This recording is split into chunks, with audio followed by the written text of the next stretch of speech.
Welcome. We will begin in 1 minute. Please allow yourself to settle and arrive.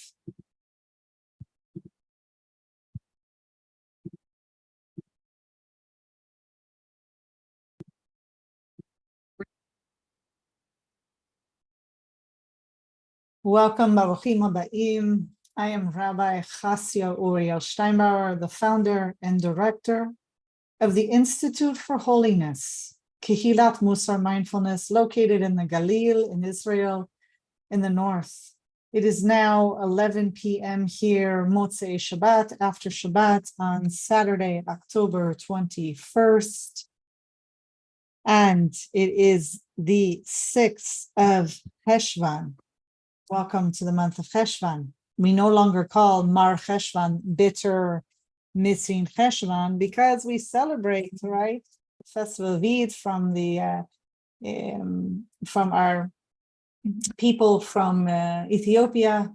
So it's a joyful month now, no longer such. So we are entering the Torah portion of Noach, the second Torah portion in the book of Genesis, in the Hebrew Bible, known as Bereshit.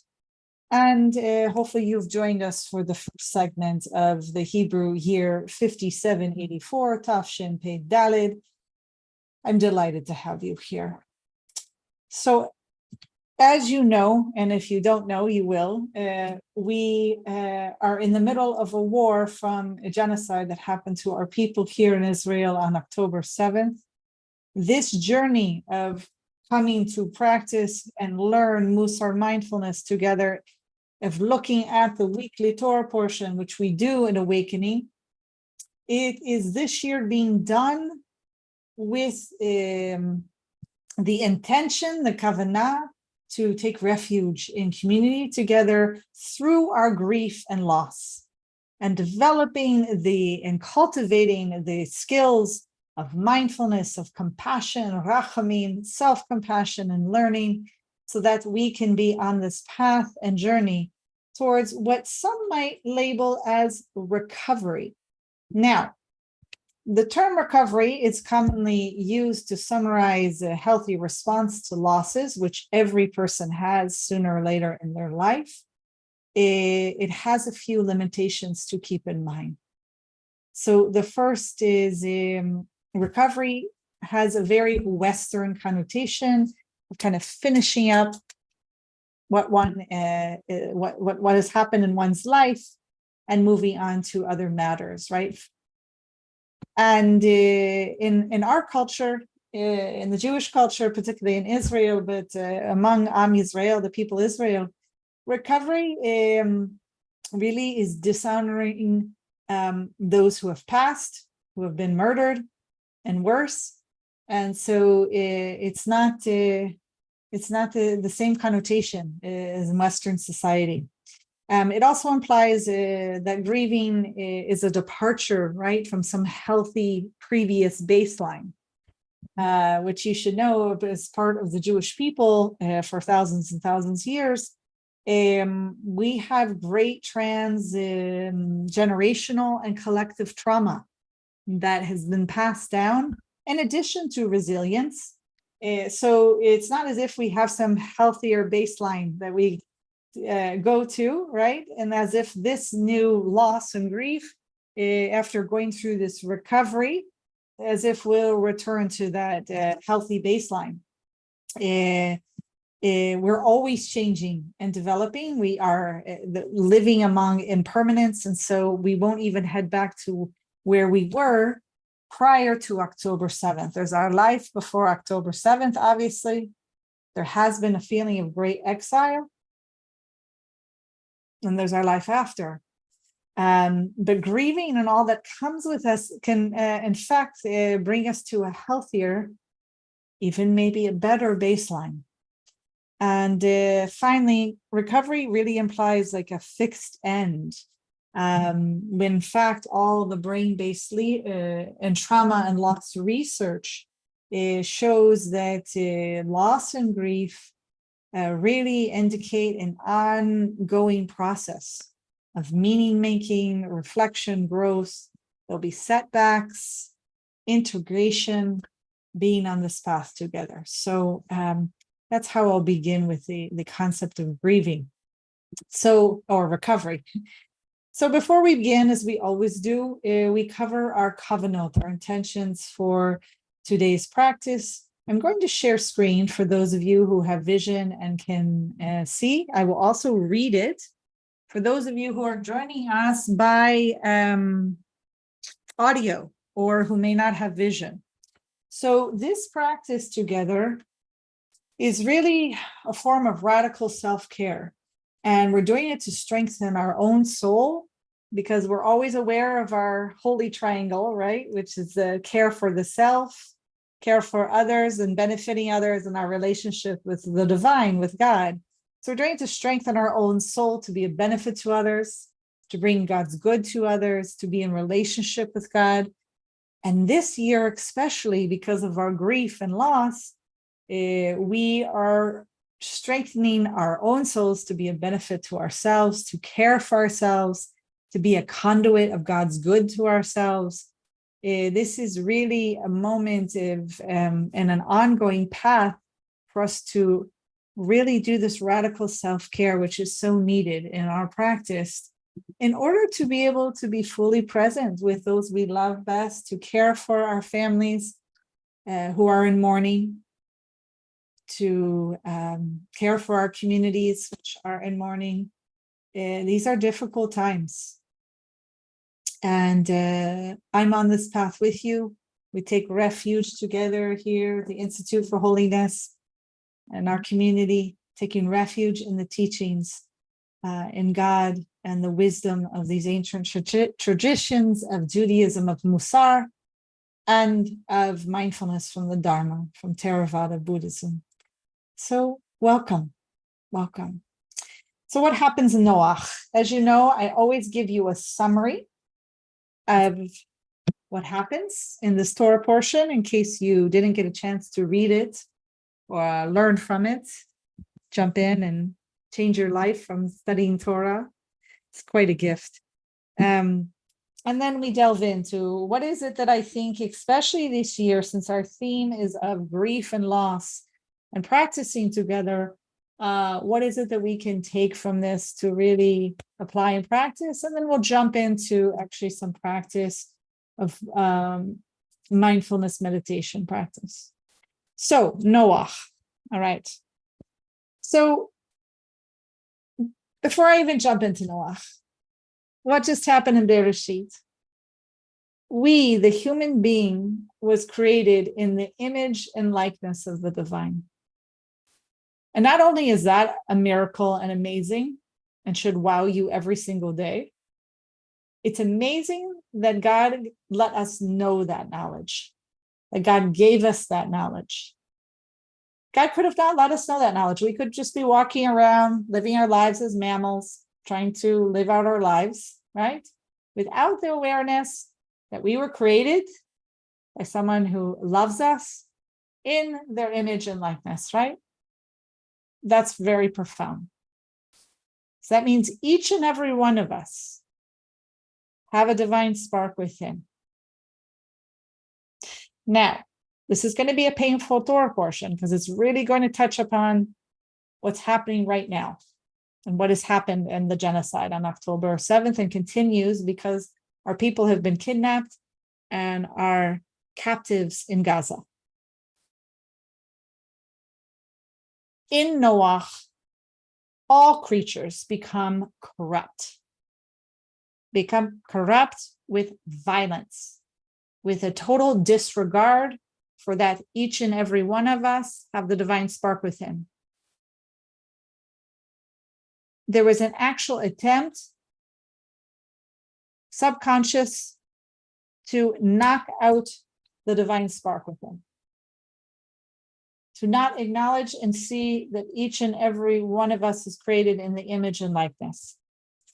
The world had become completely corrupt, full of Hamas, which translates in Hebrew as violence and oppression.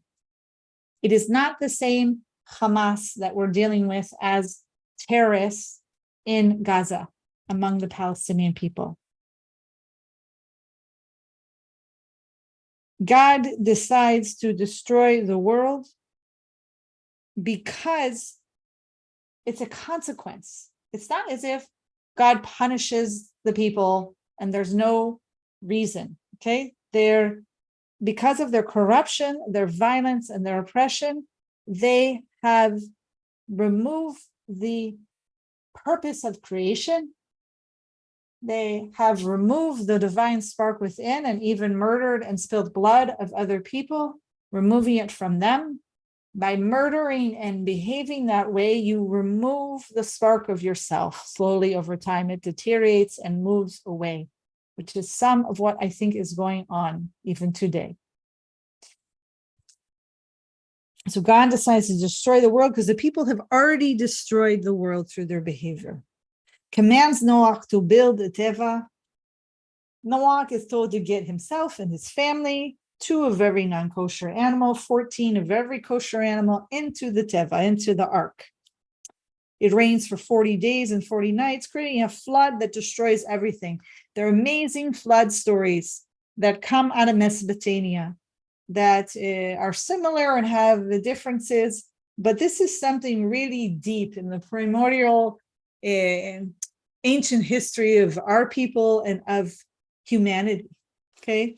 So this flood lasts for 150 days. Noach sends out a raven, then a dove to see if the water has gone away. The dove returns with an olive branch, which is today a symbol of peace, national emblem of our beloved Israel. God tells Noach to leave the teva, the ark, and repopulate the earth. God promises never to destroy the world again through a flood again, and makes a rainbow, a keshet, as the sign, as the sign of the brit, of this new covenant. Many generations of people are born, and all the people speak the same language. And they begin to build a migdal, what is known as Migdal Bavel. God confuses the people with different languages, so the place is called Bavel, confusion, and God scatters them all over the earth. Okay, that is a summary. Amazing stories passed down from our ancestors to us. So what's going on here? What is it that we need to delve in and to know? I have a lot I want to share with you, so I hope I'm organized enough. I might not be, so forgive me. So I just first wanted to say that everyone interprets and sees, if you read the Parshanim, our commentators and Rabbinic Judaism, this is an undoing of creation.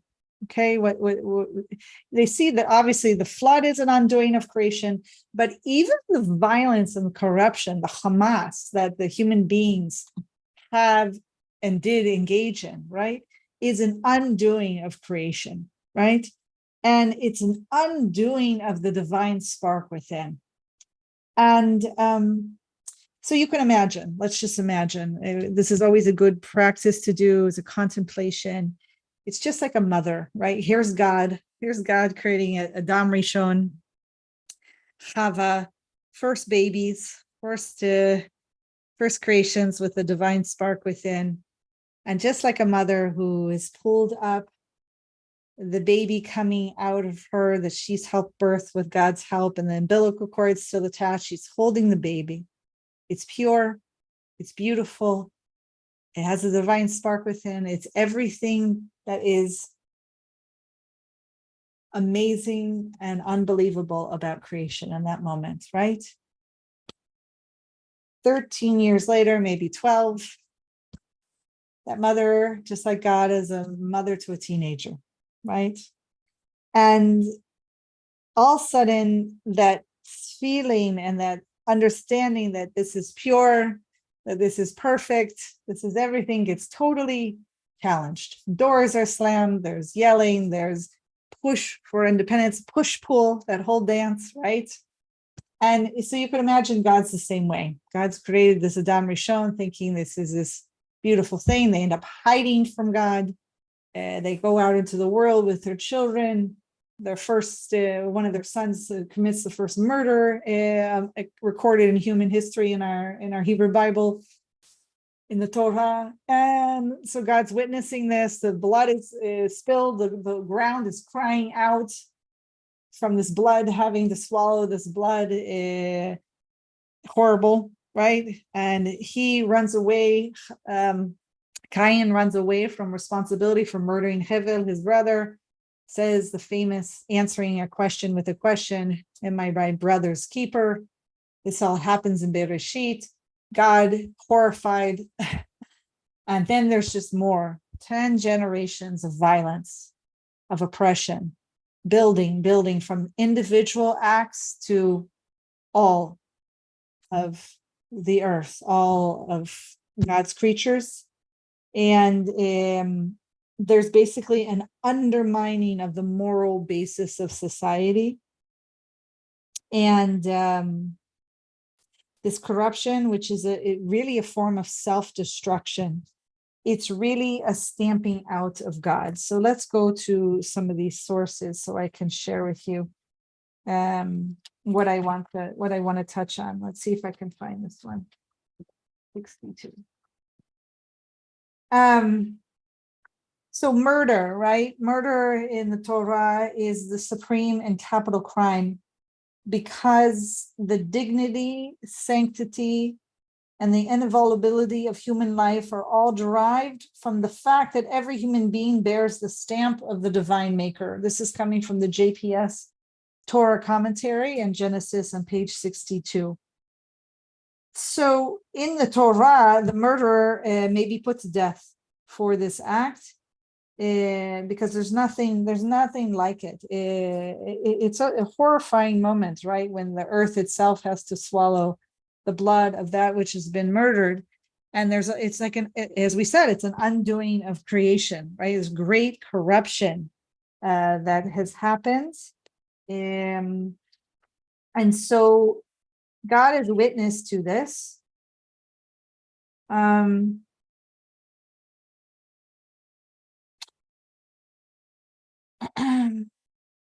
looking at my notes to see what I want to share with you. Give me 1 second. Let's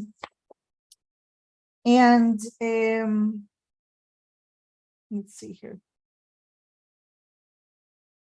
Basically, as it teaches here in the JPS tradition, it says humankind cannot undermine the moral basis of society without endangering the very existence of its civilization.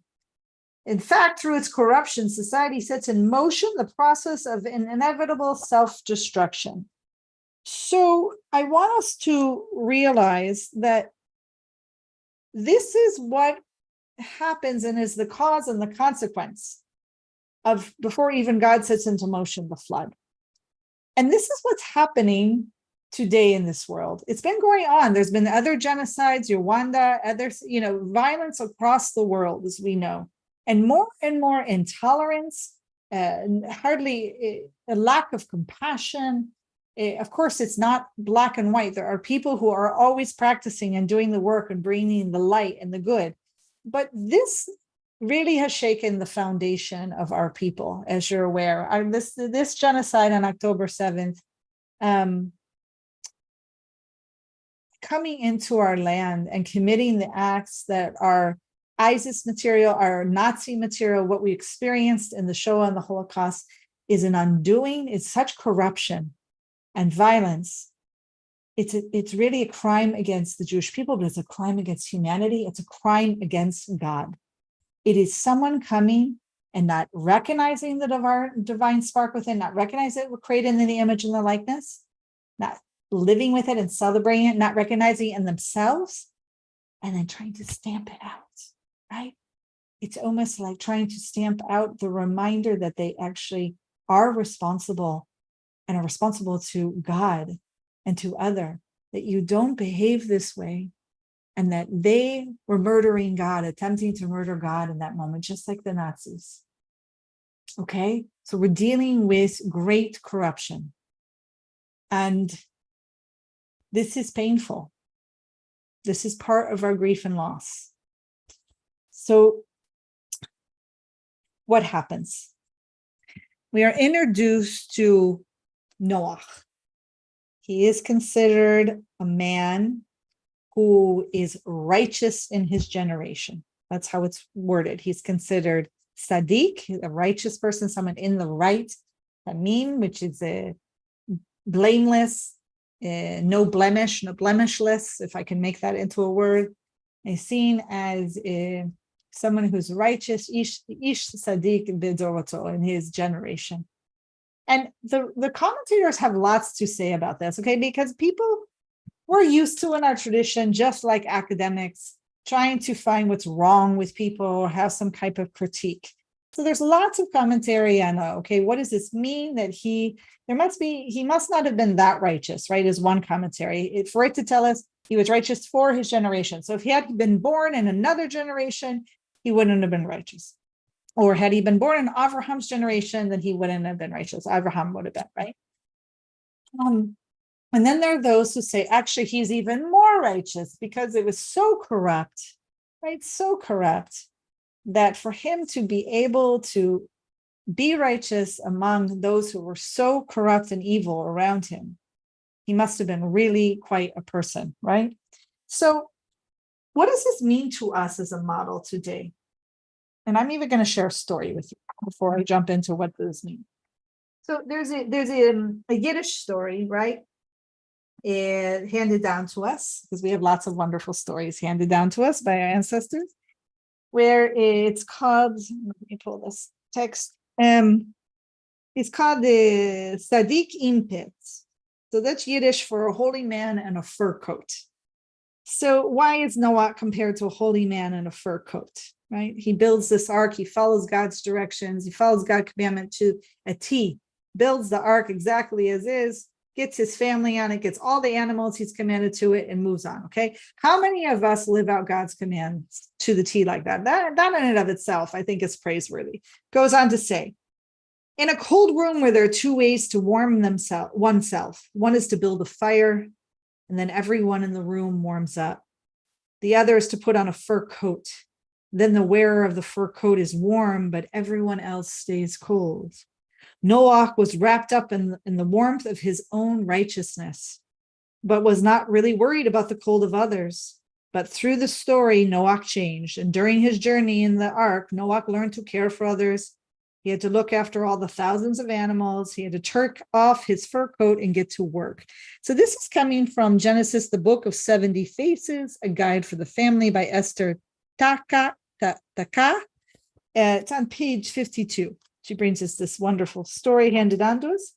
This is what I have to say about that. This year in our journey on grief and loss, we're not going to be looking for what's wrong with our ancestors in the Torah. We're not going to try to critique them. We're actually going to learn from them deeply for our own pain and our own quote unquote recovery, our healing. Noach was living in the time like we're living now. Noach was surrounded by those who did unbelievable acts. Noach was probably traumatized, to be honest with you. He definitely was surrounded by corruption and violence. It had to impact him and his family. So for him to be able to even get up and build an ark and get his family on it and save them is huge. Because not all of us could even get out of bed when there's such corruption and violence around us, right? So first, we're going to have compassion. We're going to practice our three things, right? Which is mindfulness, compassion, and learning. He was a man who got up and took care of what he needed to take care of, which is a very difficult thing to do when you're surrounded by such corruption and violence, right? So I'm going to share a wonderful teaching by it's in the book called Growth Through Torah by Zelig Pliskin, the Rav. He shares a story. If I can find it here. Give me 1 second. It's this beautiful story. Where did it go? Yes, okay. So it goes on to share that it's actually the Chatan Sofer, right? He comments on this fact of these two rabbinic opinions that basically Noach was super righteous, even more righteous, because he's surrounded by all this evil people. And the other opinion, right, which is actually because it says in his generation, he wasn't really righteous. Had he been in Abraham's generation, he wouldn't have been as righteous as Abraham, if at all. So the Khatam Sofer comes along and he says, okay, both opinions are correct, which is a classic rabbinic position. And he says, actually, there's no argument. This is the beauty here. He says, if Noach would have stayed the way he was in his own generation, then in Abraham's generation, he would not have been special. But the reality would have been, if Noach were in Abraham's generation, he would have been influenced positively by Abraham. And Noach would have been much greater than he actually was. This is coming from the Torah Moshe. This is very profound. What is this teacher teaching us? It's teaching us that we need to surround ourselves by good, holy, strong people who are on the path, who are here to heal, through this grief and loss, to care for us, to care for themselves, to strengthen each other, to take refuge. This is so important. This is not a small thing. This is why we practice Mussar mindfulness in groups together called Vadim. We have to surround ourselves around others who are on this path together to take refuge. And this is what I believe about Noach too. He's in a very traumatic time, right? Violence all around him. If you look on social media, you could only see dark sometimes. All this, it seems like the whole world's against us. It's not. I'm here to warn you. All this horrible, the genocide happens. We have our people kidnapped, darkness, corruption, right? Violence. But we have, remember I said yesterday, or when we covered Bereshit, let there be light, and we are the light, we are the Ner. We have to surround ourselves. So with Noach, we invite Noach, our ancestor, to be with us, to really understand that he is part of us and can really be on this path together, right? It's so important to surround yourselves with good people. So let's jump in on this. What else can this help us in our practice?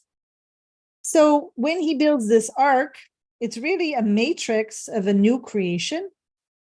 And he lives in harmony with the animals and hopefully is not only with the animals, but the other humans that are on the ark, right?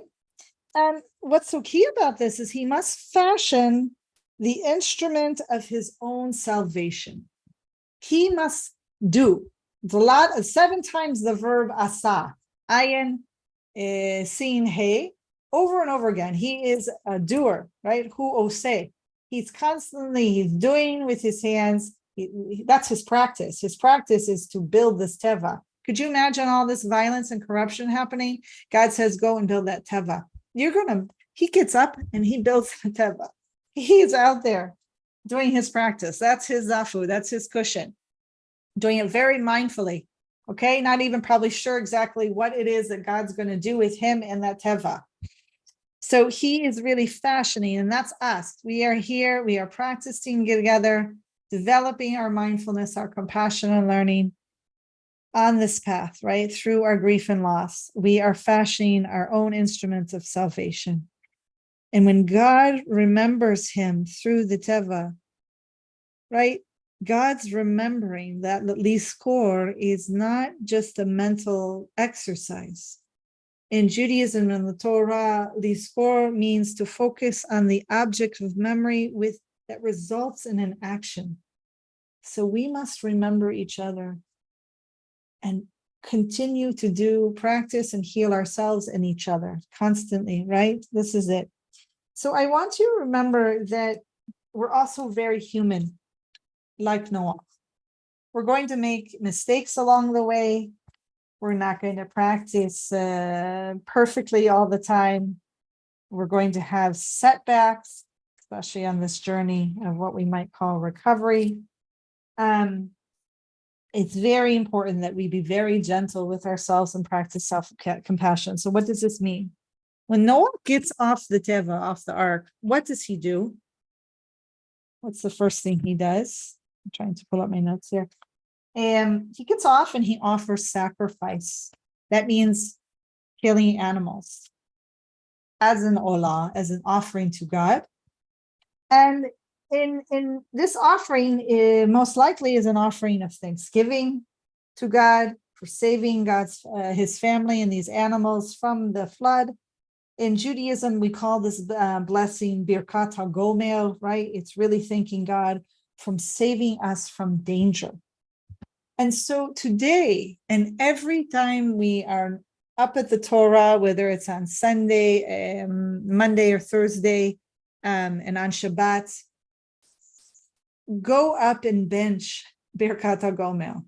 Go and pray as your thanksgiving from danger, right? Be recognized. Let people see you. That we're all constantly and feel that we're in danger, right? And those that are still captive and are kidnapped, that we need to bring them home. A huge mitzvah to bring home those who are captives. There's this sense that we obviously are still in this moment of danger. We're at war. And this is an important moment of healing also in the sense of we don't have to sacrifice animals. We don't have to kill, right, animals to thank God. This is a very important thing, right? We can have some healing around this, right? We might feel that there's a bit of an imperfect relationship to God in the world that gets reflected through sacrifice after he gets off the boat. So I just want to honor that. Obviously, we don't have to do it the same way anymore of how we recognize and thank God. Let's see what else I want to say to you.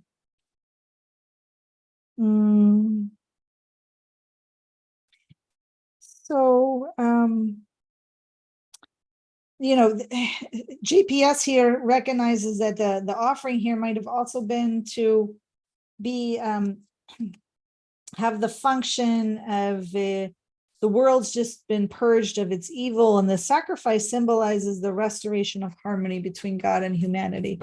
So let us in our practice be a restoration over time between God and humanity, between God and us. And that is my kavanah and intention and offering for you. We learn so much, right? But at the same time, we must trust and believe in God, just like our ancestors did, that the haunting specter of the repetition of the flood, for instance, would not happen again, or they wouldn't be able to function. We need to, over time, trust that the haunting specter of the repetition of this violence, of this torture, of rape, of kidnapping, of violence, this war, the missiles, this trauma, this genocide, it must be laid to rest. And part of that is going to have to be in harmony with God. We must fight to care for ourselves and get our people back. That's hard on all of us. It's hard on the world. But we must, otherwise we have a paralyzing effect on human activity, and it impedes all of our progress and healing, right? If we don't trust that there's not going to be this repetition, and that's the hard thing. That's where our real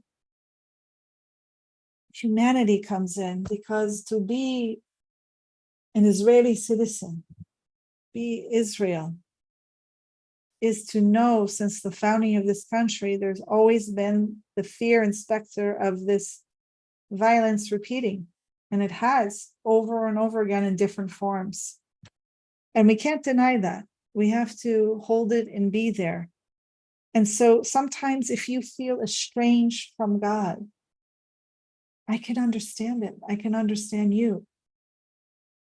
Because we feel like if this is a constant repetition, we begin to freeze. We begin to feel like we can't move out of this. So we will be on this path, recognizing our grief and loss, seeing if there's estrangement from God, if we can come into harmony. One, because we fashion our own salvation by fighting, by sticking up for ourselves, our right to dignity, that we too are created in the image and likeness of the divine, that we are witnesses and God's advertisement of that to the world, to hold everyone responsible. So with that, I will say that it's not clean, it's not perfect, neither is what happens to our ancestors, right?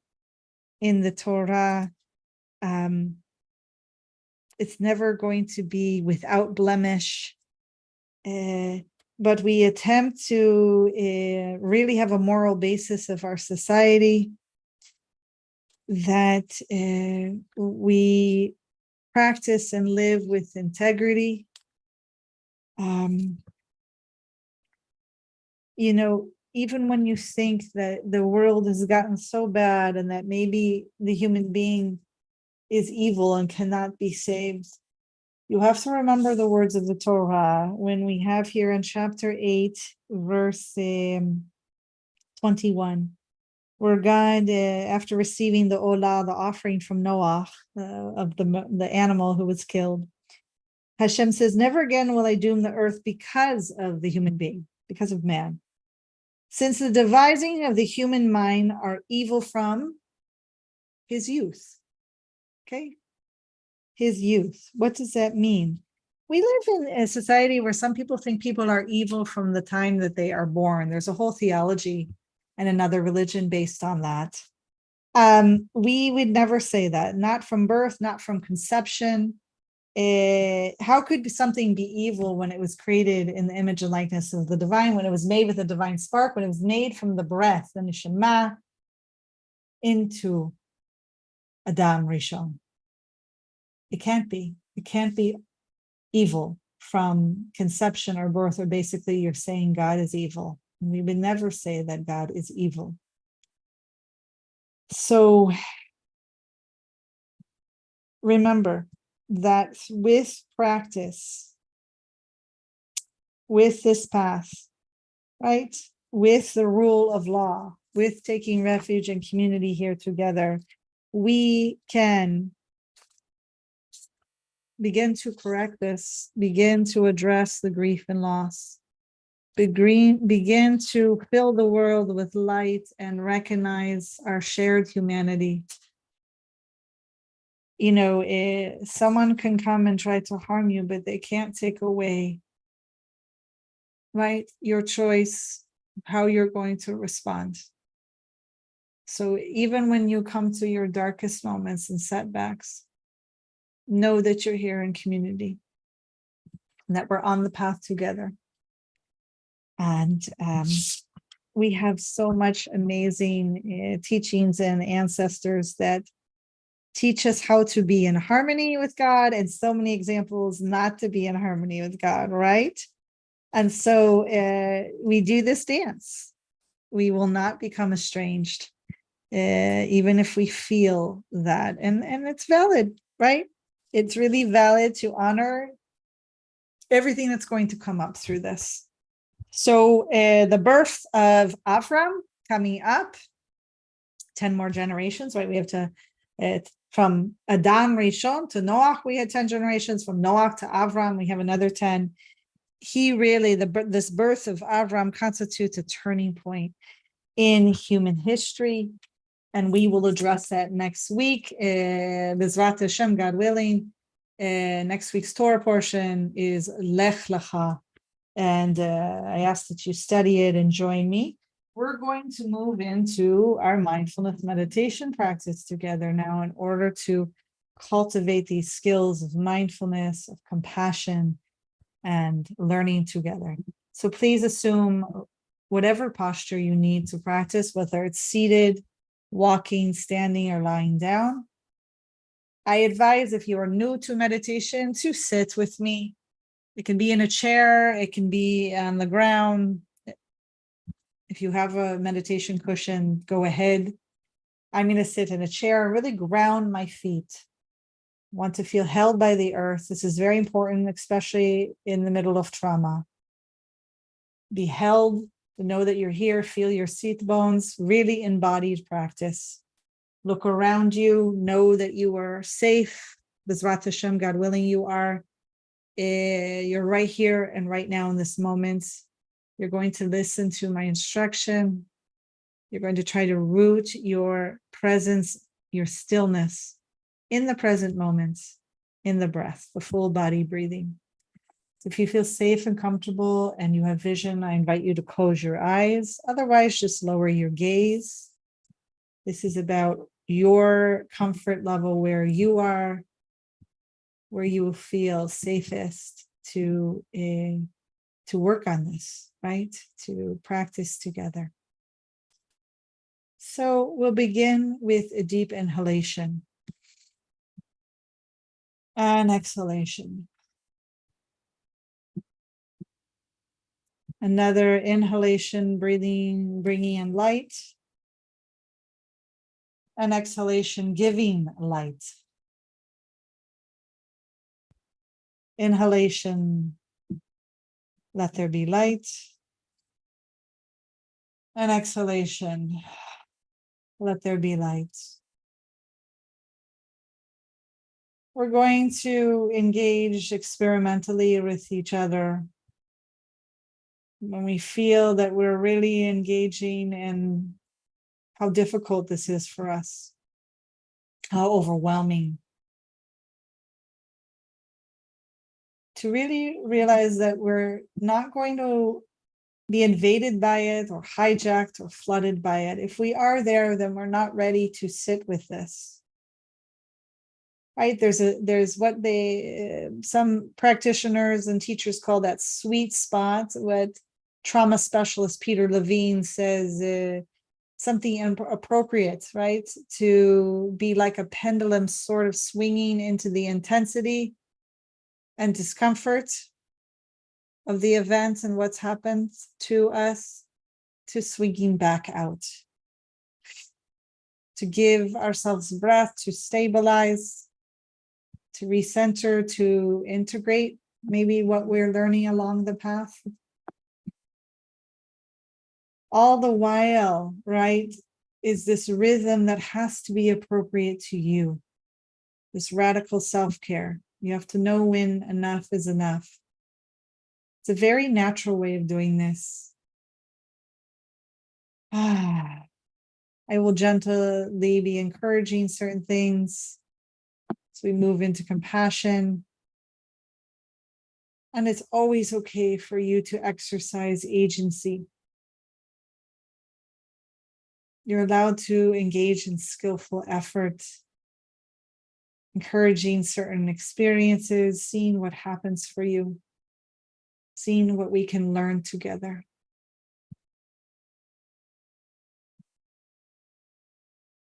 Just know if anything comes up as overwhelming for you, it's a flag that this is something that you can come back to later, something that you can develop in community later.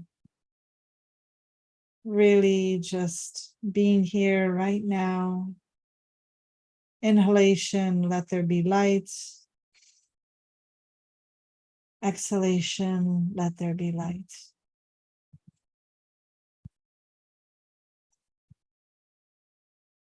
Knowing that you are right here and right now in this present moment in community, sitting in practice.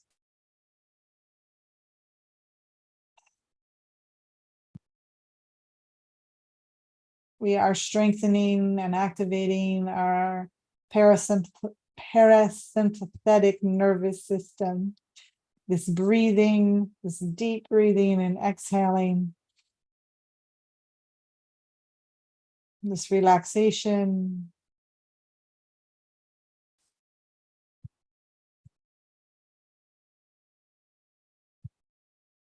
Knowing that this is our healthy response to this loss, this grief that we're having, which really ties into the frontal lobes of our cortex.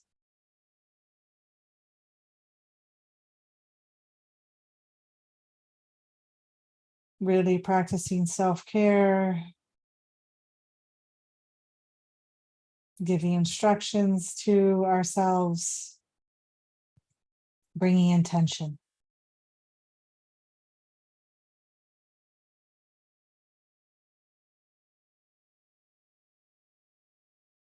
Really now focusing on this singulet gyrus, this really deep meditation, this deep prayer that helps us cope with loss. Really focusing our intention on the present moment, bringing the intention to focus our attention to my voice, to your breath. This is really training the mind and our whole system, our soul, our heart.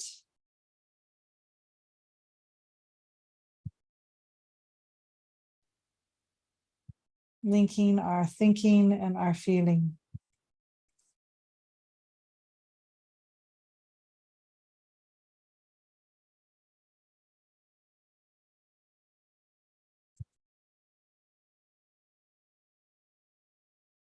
Knowing when to cope with this loss and grief, to be able to interpret any stimuli coming to you, whether it's internal or external.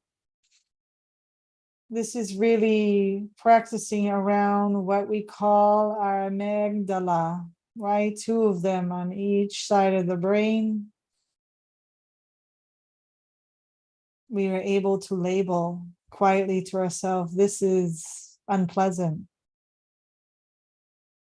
or this is pleasant, or this is neutral.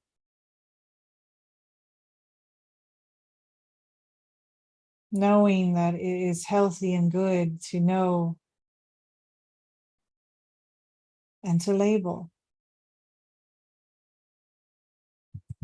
This applied practice and science together, really over time of this year on this year of Torah portion together, as we move and practice and cultivate through our grief and loss, is really in this positive direction.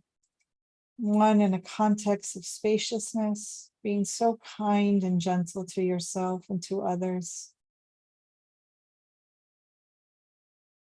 This mindfulness, this compassion, this self-compassion, remembering that you got through this day by day, remembering that you are coping.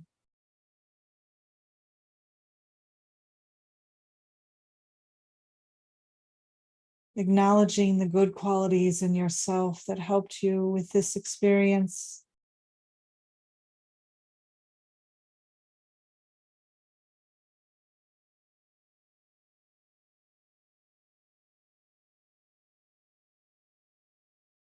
Let there be light. Inhalation, exhalation. Let there be light. So important just to recognize where you are right here and right now.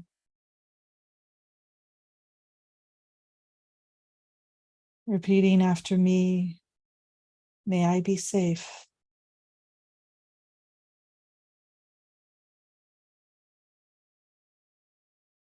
May I get the help I need. May I resource like Noach, leaning into my practice, my own salvation, seeking the help I need, taking refuge in community, taking refuge in the teachings, this path, and each other.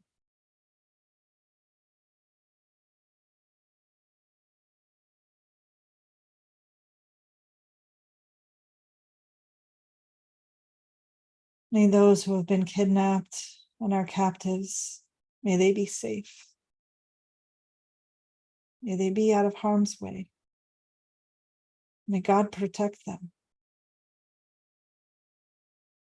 May God be with us.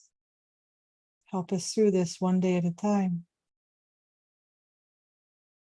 May God carry, and may you carry each other, and you carry yourself through this healing, through this grief and loss. For all those who have lost someone, lost whole families, or are in the middle of this trauma. For all the Jews around the world, may you be safe. May you be free from harm. May you know that you are loved. To all those who love us and support us, may you be safe. May you be strengthened. May you continue to serve with courage.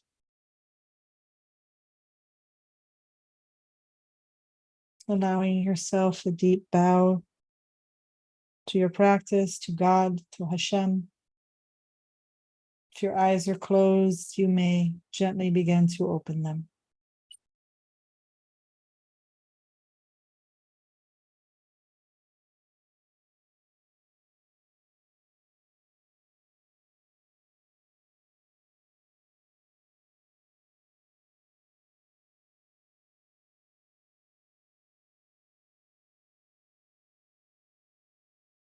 Thank you for your practice. Thank you for joining me. I'm Rabbi Chasya Steinbauer, the founder and director of the Institute for Holiness, Kehilat Mussar Mindfulness. One day at a time. Let there be light.